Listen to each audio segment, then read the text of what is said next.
Faith is powerful, but faith in itself isn't what makes it powerful.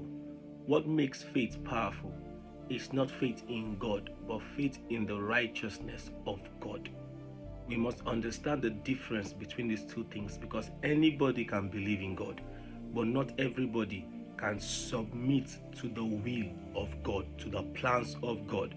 We cannot come to God with a greedy faith. We cannot come to God with a selfish faith. We cannot come to God with a polluted faith.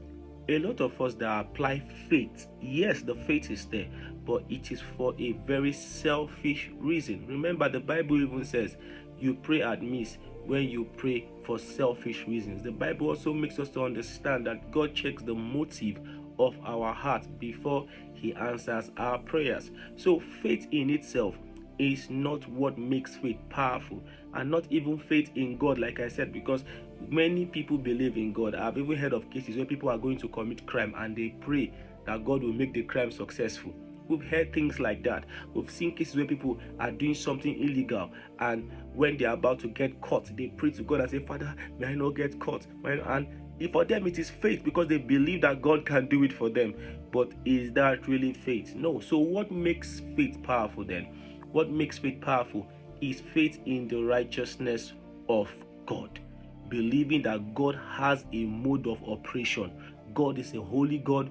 God is a righteous God. And if God must do anything for us, it must align with his character. The Bible says in the book of Romans chapter 8 verse 28, all things worketh together for me in a good way, because I walk according to his plan. King James will put it this way: all things work together for good for me and for those that walk according to his purpose. So it will not work for good for you if you are not working according to his purpose. That statement there is very important, because his purpose is his plan. His purpose is his righteousness. His purpose is his desire. So if we must apply faith, our faith must align with the purpose of God. So maybe this is the reason why many of us pray so hard and pray so long and don't get any result. Why some are not even praying as much as we pray, but they are getting so much result, because they understand the submission of one's will to the will of God, the submission of one's desire to the desires of God, and the purging of their hearts to align with the righteousness and the purity of God in them.